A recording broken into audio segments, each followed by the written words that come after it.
Il était une fois, dans un royaume lointain, un château serein, enveloppé dans les bras d'une forêt enchantée. Les étoiles scintillaient comme des diamants sur le velours du ciel, et la magie flottait dans l'air. Pourtant, derrière cette tranquillité, une légende oubliée s'éveillait. Aurore, la princesse de ce royaume, était plongée dans un sommeil ensorcelé, éternellement piégée dans un monde de rêves. Mais une ombre, celle d'une fée déchue nommée Morgana, s'infiltrait dans son sommeil, prête à déchaîner un nouveau chapitre de sa vie. Dans ce sommeil agité, Aurore ressentait des présences mystérieuses, des murmures qui venaient troubler son univers paisible. Qui est là ? Murmurait-elle, sa voix à peine audible. Au cœur de ses rêves, une force obscure aux ardeurs inavouées faisait son apparition. Morgana, la fée oubliée, s'approcha, enveloppée dans sa cape d'ombre. Enfin, nous nous rencontrons, princesse.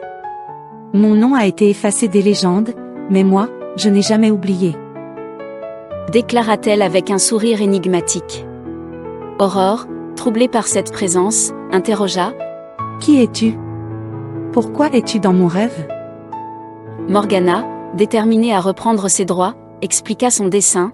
Je suis Morgana, la fée déchue, celle que les autres ont trahie. Et c'est moi qui contrôle ce rêve.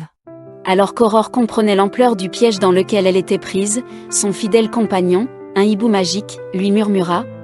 Princesse, cette fée veut t'empêcher de te réveiller.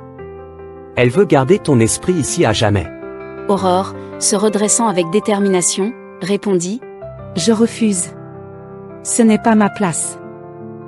Son cœur battait la chamade, elle devait trouver un moyen de s'échapper de ce royaume spectral figé. À travers les ombres tourbillonnantes de son rêve, un duel de magie éclata alors entre Aurore et Morgana.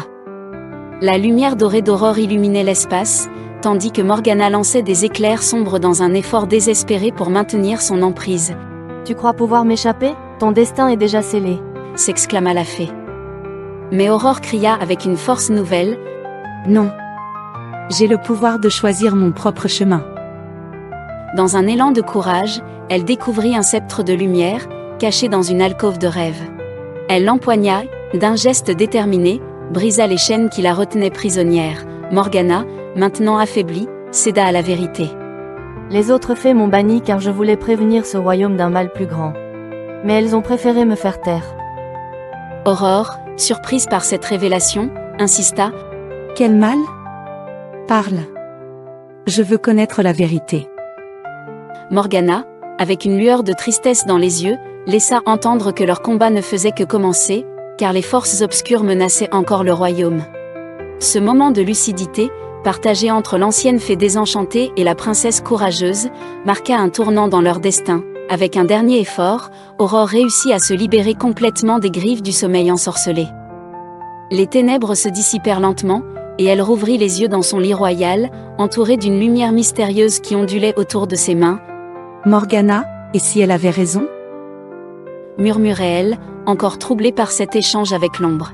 Le poids de la connaissance qu'elle avait acquise pesait sur ses épaules, et elle savait que son réveil n'était que le début d'une nouvelle aventure, une quête de vérité encore inachevée.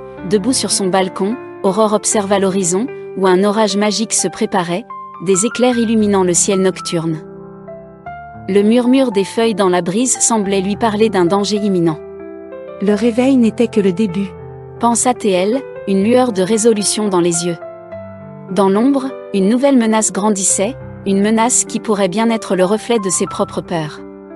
Alors qu'une page de livre se refermait lentement, les mots du narrateur retentirent dans l'air, laissant au lecteur une question cruciale. Et toi, crois-tu que toutes les fées sont bienveillantes ?